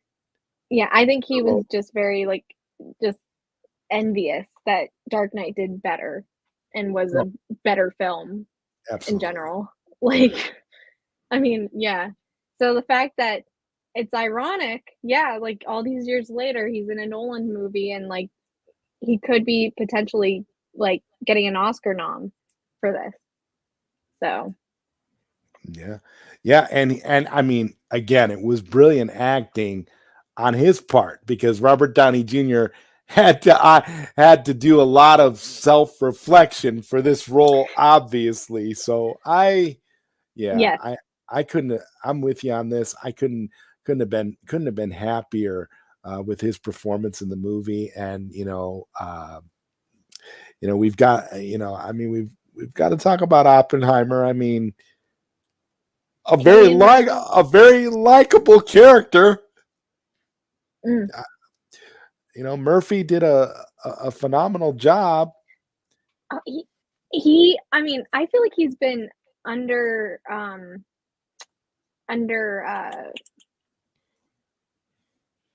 he hasn't gotten the recognition that he deserves as an actor. Because, like, I've seen, I've obviously watched Peaky Blinders, and I've seen, other films that he's been in, and every role that I've seen him in, he is just like fantastic. So like when he's not brought up in conversation for like acting and like actors in general, like I was just like, I'm so happy he's getting his moment, and I hope he gets nominated. I really do. He deserves it. He really does. Yeah, absolutely. I think so too. And I love this point that Dennis is making about Robert Downey Jr. I went not knowing about Strauss, and I love how he is set up as a more benevolent figure, and viewers Yeah. used to Iron Man might expect a benevolent figure before the reveal about his machinations. Yeah. I agree. Yes. That was again. And I love how it all, I love how the truth is how historically it all backfired on Strauss. And that, because you're trying to, again, you're trying to nail somebody else. You're trying to bury somebody else. They always say if you're going to try to bury somebody else, you got to dig your own grave right next to them. And that's exactly what what we saw here with Oppenheimer and Strauss. Strauss tried to nail 100%. Oppenheimer, making him out to be a communist as a means to get a cabinet appointment, but it backfired and Strauss got nothing. Divine intervention. Because it was just so, I mean, in the way it was played, I mean, it was so brilliant throughout the movie. And I love the way the movie was, kept going back and forth between, what, the past and the present in the movie of what they were trying, of the story they were telling. And I loved how they divvied it up really well and went really deep Yes. into it. you know. Oh, yes. It was Yeah, just like, ooh. I loved how Nolan explained, like he said, the differences between like the scenes in black and white and in color. yeah. I don't want to like screw this up. Did he say that the color scenes were the subjective and then the black and white were the objective? Something along the lines of like, Something along those lines, yeah. yeah, which I loved. I loved that. I really I saw like some people complaining about going like back and forth. I'm like, oh, get over it. Like, come on. Like, why is it so That bad was to put something in? that was necessary because the black and Yes. white was symbolic of the past and the Hmm. things that were, or the future, Or like, yeah, the trial and like the the trial, and it interrogation. was, Yes. the interrogation and Mhm. the whole concept behind that. It Yeah. was, I mean, it was Mhm. really, really well done. How they managed to set that all up, and you know and Nolan just, and of course, the big moment where they do the testing of the actual bomb, and that's all practical effects. None of it is CGI or. Can you hear me? Yeah. Sorry, I lost again. I lost my freaking audio. Do you mind repeating what you said? I'm so Oh sorry. no, I was just saying that and then how they built the bomb for the test, and Ooh. it was all practical effects and no Yes. CGI, and yeah, I love that, learning about that too. Yeah, like that, and the fact that it was, yeah, I just love, and the visuals, like, of him, in the beginning of the movie when he's, like, in his dorm and, like, he closes his eyes and he sees, like, all those lights and everything, and it's, like, foreshadowing what he will build and what he will, like, create. Like, it's just, yeah. like, I I It's like love. he was haunted by this throughout his Mhm. life. He knew, almost as if he knew, or at least his subconscious knew, that he was destined for something horrific like this. He was destined Yes. for something that was going to essentially change the world on a massive scale. And Literally. and Yeah. I saw a lot of parallels between the warnings in this movie to the things that scientists and developers are trying to tell us now about artificial intelligence. I saw a lot of parallels of what we're getting. You got the creator of modern AI coming out telling you straight up, we have to be careful. This is like Yes. a nuclear weapon. It could be very harmful. It's we're getting the same kind of vibe with this movie. Yes. So this is, again, more brilliance on the part of Nolan for what he was able to do. I don't know. A pass. I think I could confidently say that, in my opinion, that this is Nolan's best film. I agree 100%. Yes. Yeah, like, it's just, like, it's like his, like, yeah, it's just like a culmination of all, like, those years of, like, great filmmaking coming into this one Like, it movie. shows he's matured as a filmmaker. Like, he's Yes. grown into this. I mean, I remember seeing his very first film, black and white film called Following. And I thought that was a relatively deep movie. And then after that, my favorite Christopher Nolan movie was Memento. And Mm. he his and I kind of had a love-hate relationship with the Dark Knight trilogy. I mean, I kind of went back and forth. Those movies were kind of, and there were times when I was outright, like, against it. Back in the day, I was like, Nolan, whatever, pretentious Batman, whatever. I wasn't really, all that big into it. But I mean, for me, I think, as time has gone on, and again, as a filmmaker, I think Nolan has really matured, you know, since the beginning of his career. And I honestly don't think, yeah, I out of all the movies he's done, I don't think any of them really compare to this one. I think this one was done so well, and I love. There were so many lines in it that I just loved. Like I love the line, and it may seem a little bit weird, that this was the line that I loved, but there was a scene in there where he was talking to, I think he was talking to, not the woman he was married to, the girlfriend, and I Oh think yeah, Jean, I think was her name, and he said, Gee, she said, I something along the lines of, I, you know, I I call and you pick up or something along that. And he says, well, I'll always answer. Like, she's trying to tell him that, if I call you and you're mad at me or whatever, you shouldn't answer the phone or whatever. And oh he's telling yes, her, yes. I'll always answer. There was so many cool, just like cool lines like that, cool things in the movie that I just like totally dug, like the way his interactions with people and the way they totally humanize him and Yes. give him all of these very very realistic elements. And it just, to me, it was just really great. It was just really great. I don't know. I don't know. I Yeah, couldn't Gene. agree more. I think it was Gene Tatlock. I think it was. He was talking to her because I think she was the one that kept flipping out. She was the one that was. Yeah. And then when she died, you got to see that real emotional moment with him where he kind of had that meltdown. That side of him that Yes. you don't really see throughout the movie. He's always really cool throughout everything. He's very calm, and that's how he was in real life though too. And we know this because we watched that documentary about the real Oppenheimer, so we know Right. Yeah.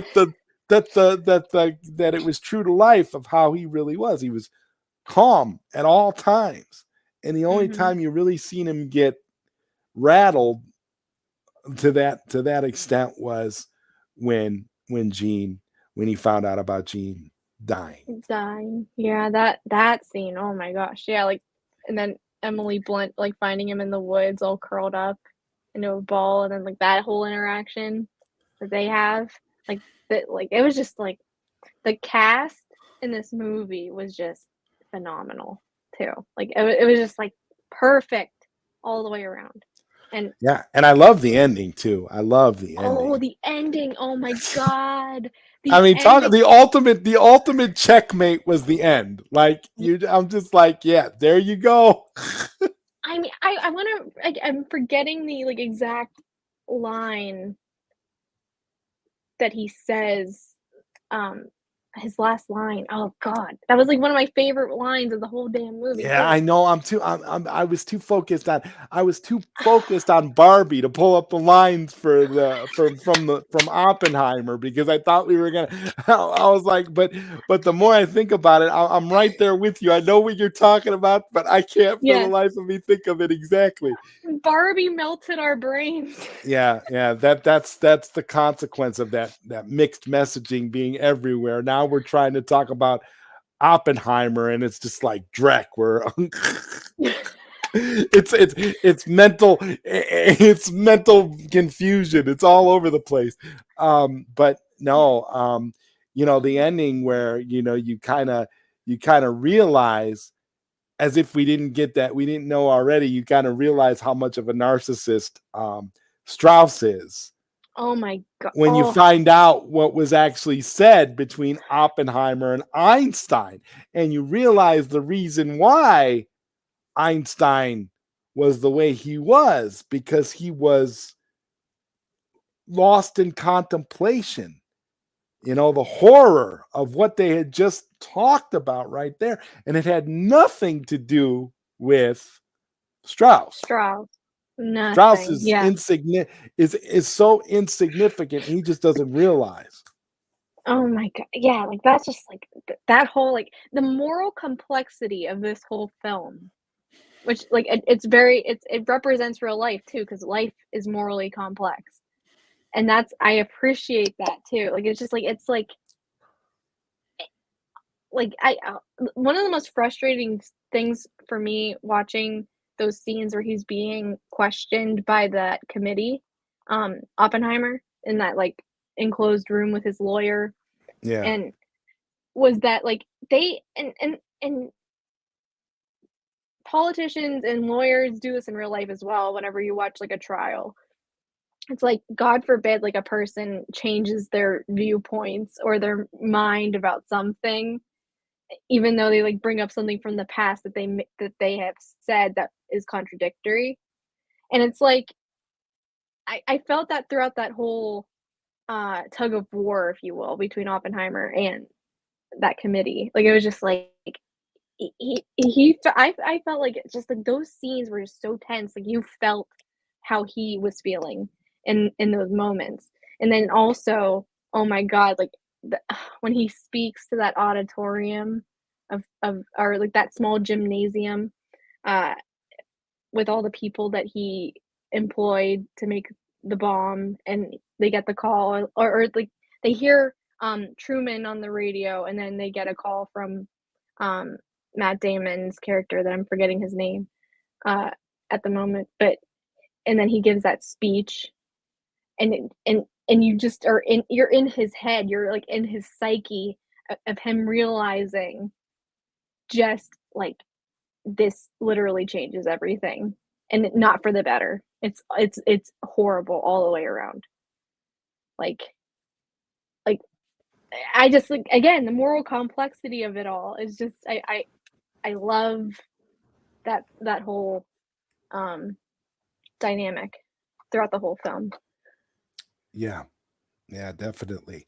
And I just loved the, and it was a very dialogue heavy Oh yes. film. I mean, Mhm. and there's only when you, and this is why I think that this is Christopher Nolan's best film, because I think this had more dialogue than all the Christopher Nolan films released to date. Okay. No, I think you're right. And he managed to figure out a way to balance it all and to keep the audience invested, even though it's Yes. a biopic. Because honestly, this could have been, in all honesty, if it wasn't done in this style that Nolan chose to go for, to be honest, this could have been a very, very boring story. It Oh yeah. really could have been, because there was a lot of stuff that if you didn't do it just right, if you didn't balance it out just right, you could lose the audience. And the only reason I'm saying that is just because of the sheer amount of dialogue. But the way it Yes. was done, it it kept the audience invested. And I think that's one of the reasons why, going from black and white to color to giving you different perspectives, giving you different things to keep you going, to understand where the conversation. It was almost like Nolan giving you a color coded chart telling you, okay, this is Yes. this is this, and but doing it in an intelligent way so that you're not feeling like you're being preached to, or you're being talked down to in any way, or he's keeping it, unlike the other film we talked about where it was all over the place, and the messaging was ridiculous and was impossible to keep up with. But here Yeah. you actually have some structure. You actually have something that means something, and also you have the fact that it's a true story, and you can independently verify certain things. And so Nolan is kind of under a microscope having made this movie, because now you have people, well, that's not how the way this relationship was. That's not how this was. That's not what this was.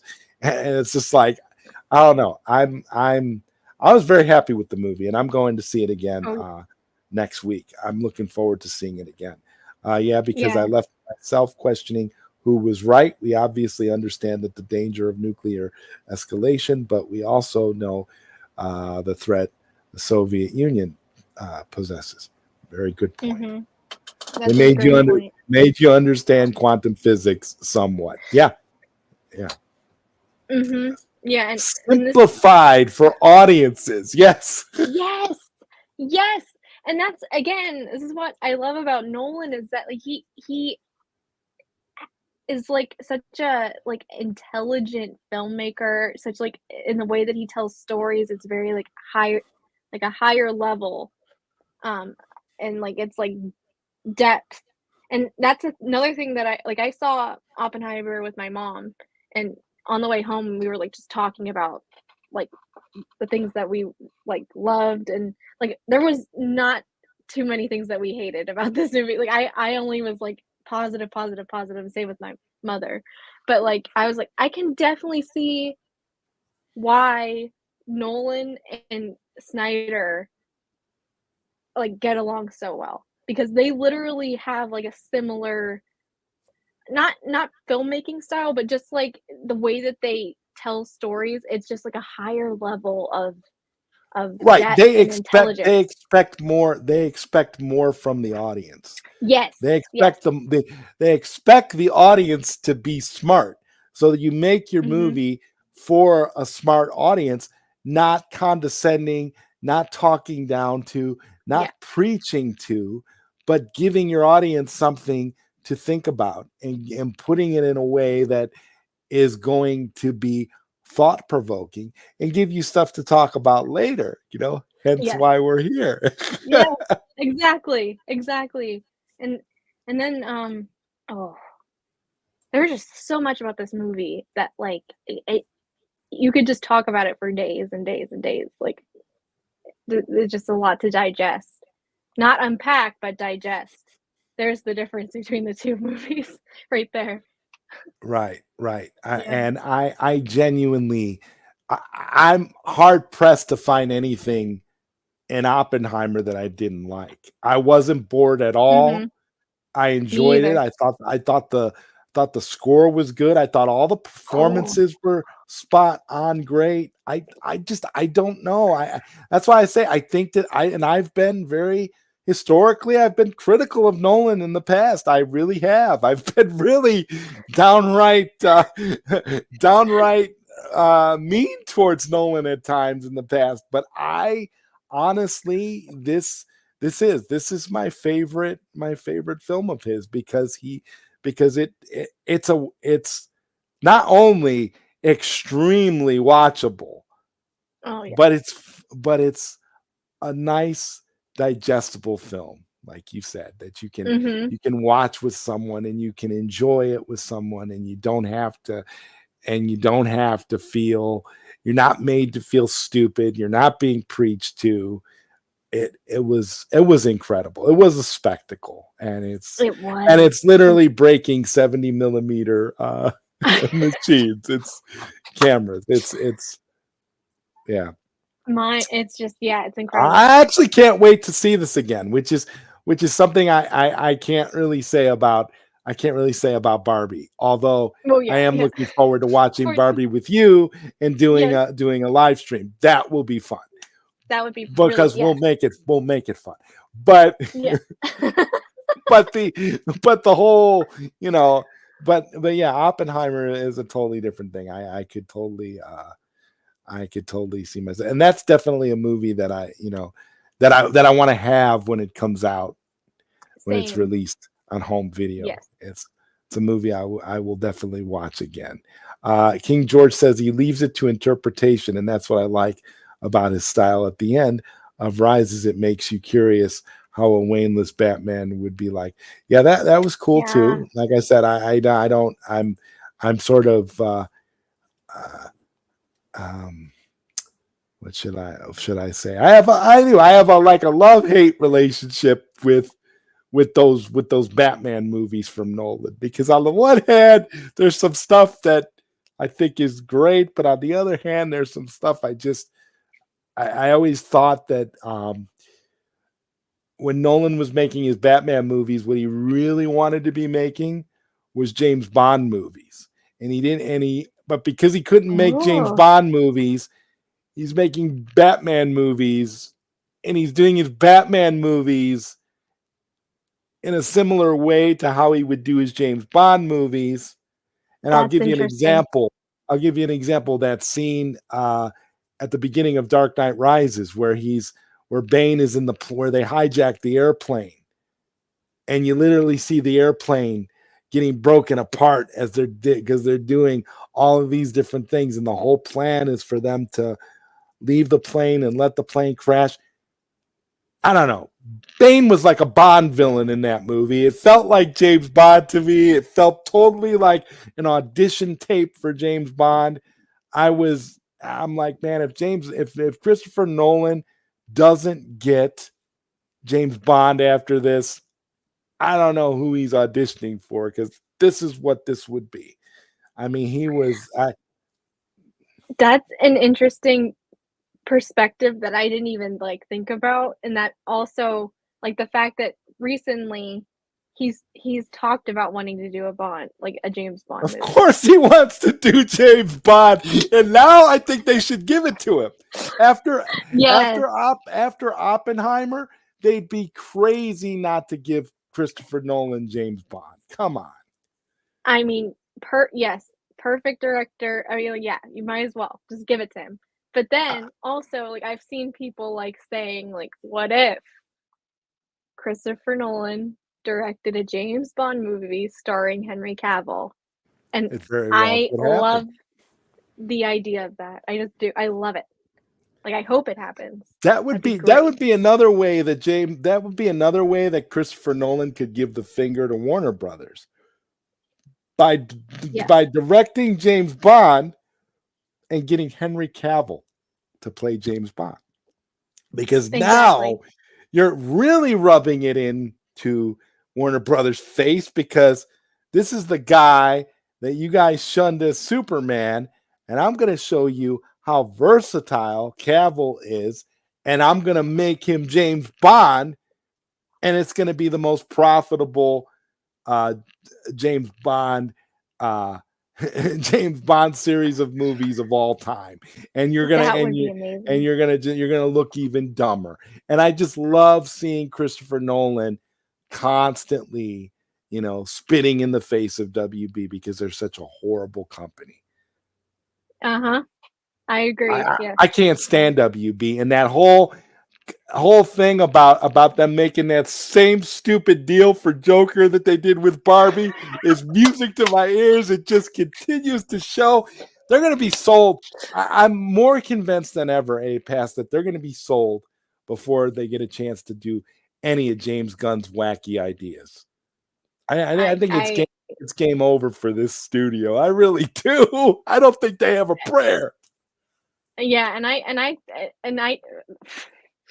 thought there was like a slight chance, because Barbie's doing so well. But now that I found out, thanks to Charles Briggs, that it's the same Joker deal, yeah, it is game over. It's totally game over. But even if like they were like getting all of the profits from Barbie, like that still wouldn't be enough to like save them, to be honest. I don't think it would. Just with how badly they are in debt. So yeah. Daniel Martin says, excellent analysis. The Nolan trilogy really did echo the Bond movies, even similar. Broccoli owns Bond. Okay, yeah. Was that what you were asking? Yeah. Yes, Broccoli. yes. Yeah. Definitely Broccoli. And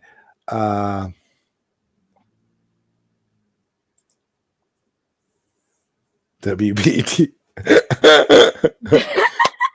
Yeah, it's over for WBD. I don't think they can, even when they have a hit like this, they can't profit from it, because their stupidity is what's outshines everything, and it doesn't matter who's put in charge.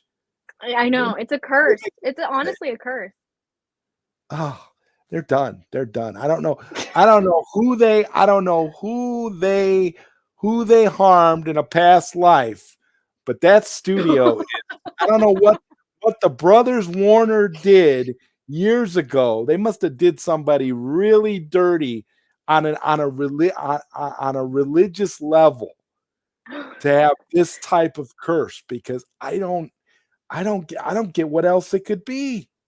I know. I blame Jack Warner just based off of like stories I've heard about him. He was the youngest brother, and like I totally blame him for this. Oh yeah, Tenet is another movie that shows Nolan was auditioning for Bond 100%. Yeah. Yeah. I can't. I'm gonna be honest with you. I didn't like Tenet. I'm gonna be truthful. Tenet to me was like I couldn't understand Yeah. anything that was being said in the movie, and if I can't understand the dialogue that's being conveyed, I can't really like the movie. Was it the speakers, like the sound like mixing was just The off sound in that mixing was movie? intentionally off in that movie. Nolan has defended that sound mix, which is why I was I'm just like, like, how though? bro. Like, if you can't hear it and there's no subtitles to help, like, I mean, yeah, I don't know. I I don't don't know. know. I don't get it. I wanted, I don't get and then it. this was a movie that when it came out, I was excited to see it because I know that Same. it had it has a unique storyline. It has a very sci-fi-ish, really next level kind of story that I really wanted to be invested in. And I'm sitting at the movie theater and I'm like, I don't know. Can you adjust? At the time, I thought it was my theater. I just thought that their sound system was crap. Same. I was like, I don't know. Same. I don't think I can come here anymore. This is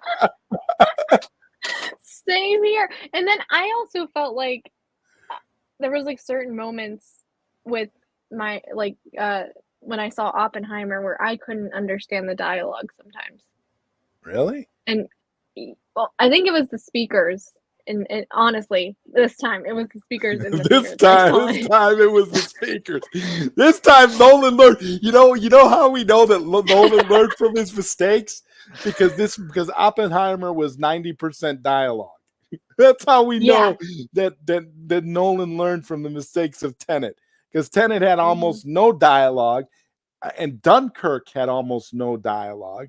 Yeah, Dunkirk. Yeah. Dunkirk might as well have been a silent film because he didn't there was so little dialogue in it that you could have had anybody in there because you didn't need any talking at all. The movie was just That's true. and Yeah, I that's and I very still true. I still found Dunkirk to be a better movie than Tenet because at least with Yeah. Dunkirk I understood what was going on and I was Yeah. to be invested. But that's why I say with Nolan, I feel like Oppenheimer was his magnum opus for a lot of different reasons. I just think he grew, like he learned from all his previous mistakes and he put Mhm. all of the things that make him a great filmmaker into practice here and learned from Agreed. everything that people were critical of before. And now, at least for me personally, and now I'm like, wow, this is his best film to date. I'm Mhm. very happy with it. I almost want to call it a masterpiece at this point, just because it's just so good, and it's on its next level cinema. It is next level cinema for sure. Yes. When I Yep. heard Toby was involved, I know it had a stupid deal. Oh my God! But Yeah. yeah, more people are saying that. Yeah, it's terrible. It's a horrible deal. Toby was involved. This is the reason why Toby's no longer at that studio. Although looking He at the buried decisions it. that they're making at that studio, it's just comical. I don't know how they and I dare say that Pam Abdi and Mike DeLuca are too good to be at that studio. In a lot Oh, of ways, I yeah. kind of hope they jump ship because that studio is just, I don't know where they're going with that. They've literally saved Zaslav's ass every time something that can be, like, repaired situationally, like, with the whole TCM fiasco, like, that would have been a fiasco if they didn't step in. And then, like, what they tried to do for DC too, like, it's just like, man, yeah, they need to I hope they jump ship. I do. Tenet is the ultimate, I don't get it. Oh, I was like, the theater. I left the movie and I went up to the thing and I'm like, is there something wrong with the sound system? Because was having a hard time understanding anything that was being said. I mean, I couldn't make heads or tails of anything. And I think they gave me like a free soda or something. I don't know. I No, was well, I, here's I the thing about that, like it just that was also the height of COVID. So that was like the first time that I mean, I don't know if that was the first time you went to the theaters during COVID with Tenet, but that was mine. And I was kind of just like I kind of overlooked it, but then at the same time, it really bothered me because I'm like, I want to know what's being said because I don't understand what's happening here. Like I have no idea. yeah, I know. Um, Like, could somebody publish like a novelization so that yes, I could like kind of get the gist to kind of understand it a little bit better because this is no Nolan's British. yeah. Oh no, he was born here. I think he was born in Chicago. I think one Was of his he? I don't. yeah. I think his mother's American and his father's British, and then Okay, his they moved. father's British. Okay, Yes, yeah, okay, and then they moved to the UK, and that's why he has that accent. okay, Mm-hmm. okay. Well, thank you for the correction because I didn't know. Oh no, it's okay.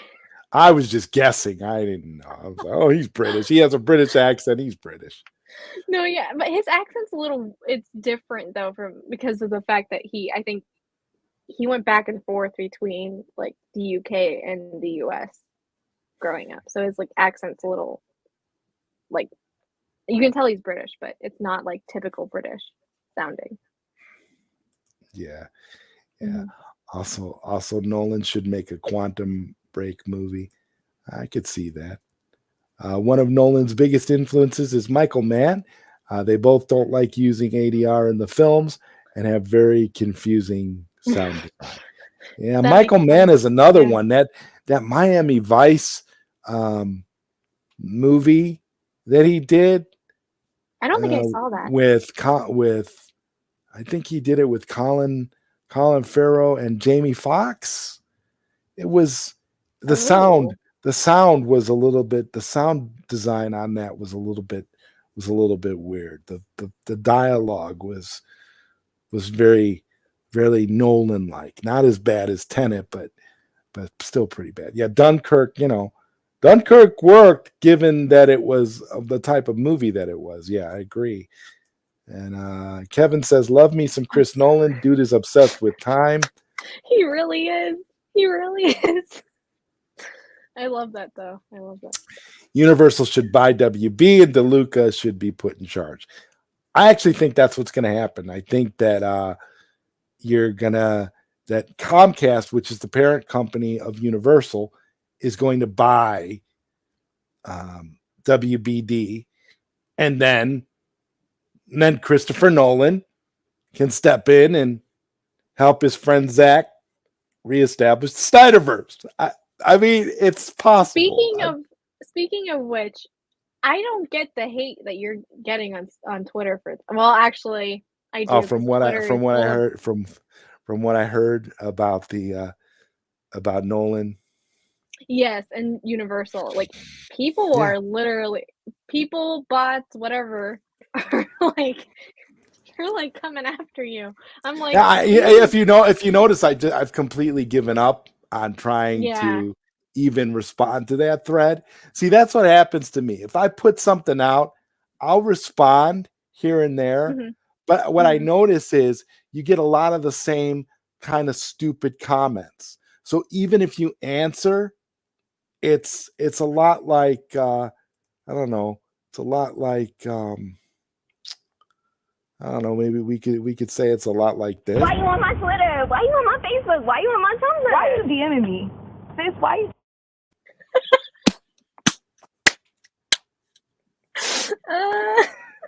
I need to see that movie just based off of that clip. Oh God. Yeah. Yeah, I hate Twitter or Me X too. or whatever you want to call it now. I hate it so much. It is the worst. It is the worst thing. I'm glad that you and I have ways to communicate outside of Twitter because I hate Twitter so much.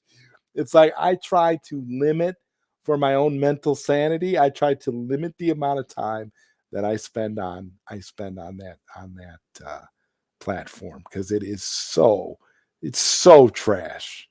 It's like It really is. It really and there's nobody on there really with any type of, and I'm noticing the amount of dumb people that you get that just say things just whether there's truth or validity to it, it doesn't matter.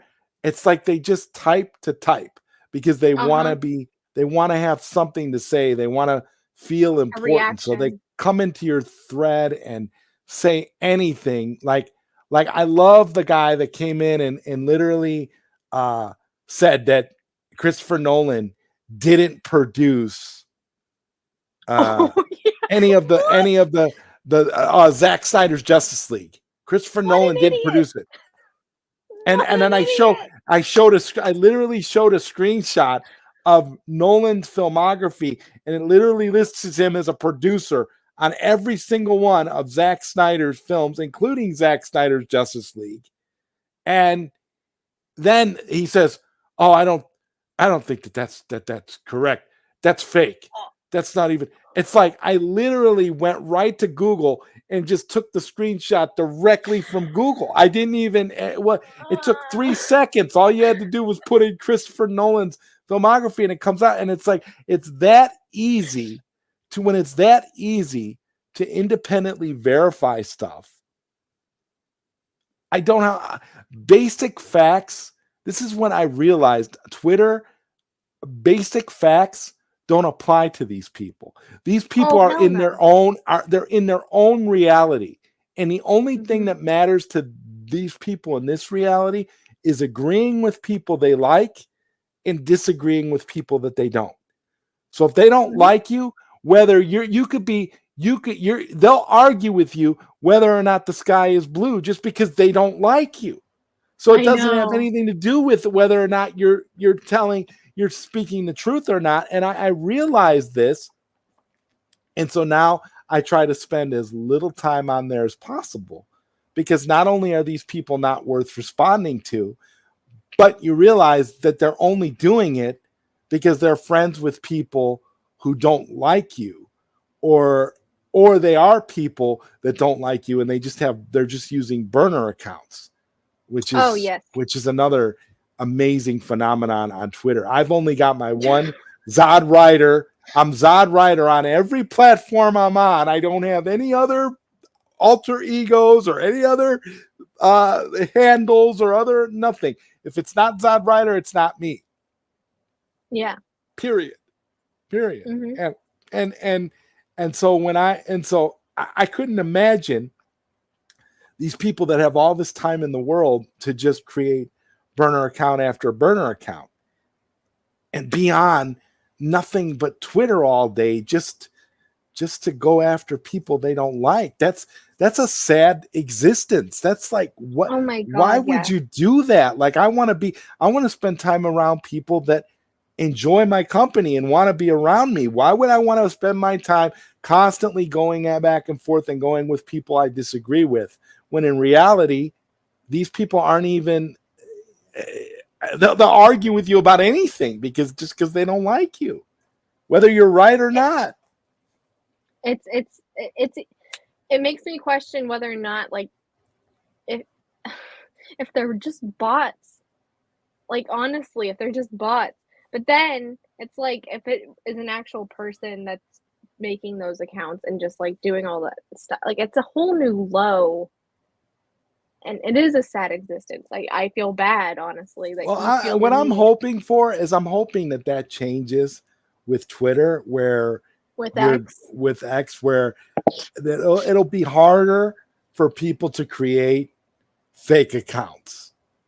Because if you notice, it's always an account that was either just recently created or only has, maybe has 5 followers and has only been on Twitter for a month.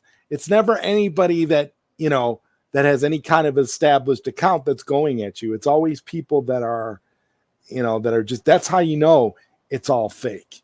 And it's not meant to be. It's all meant to just to just go at they're just going at people they don't like. It's like the people that we have that come in here that create. Oh, I know. They have these fake, they like ZodWriter is a loser or whatever, and it'll be an account, and you'll block it and get rid of it, and then another one will just spawn up almost exactly the same. It's the same person, just like with weeds. multiple accounts. Yeah, it's weird.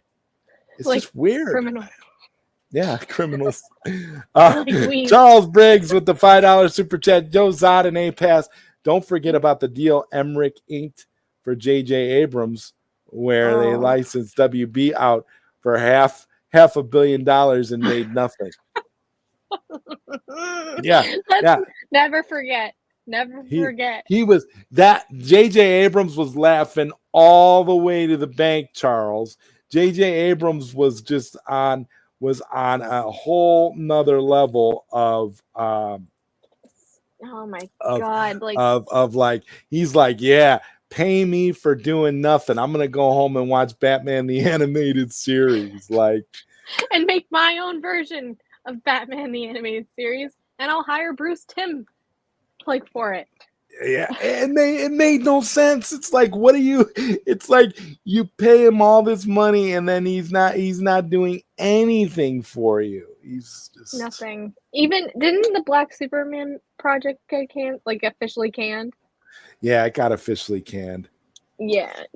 It's just like he should never be allowed to work in any realm of business ever again. Like, honestly. None. Yeah, it's over. He's got enough money. He doesn't need anything. He's good. Yeah, he's good. Yeah, he's good.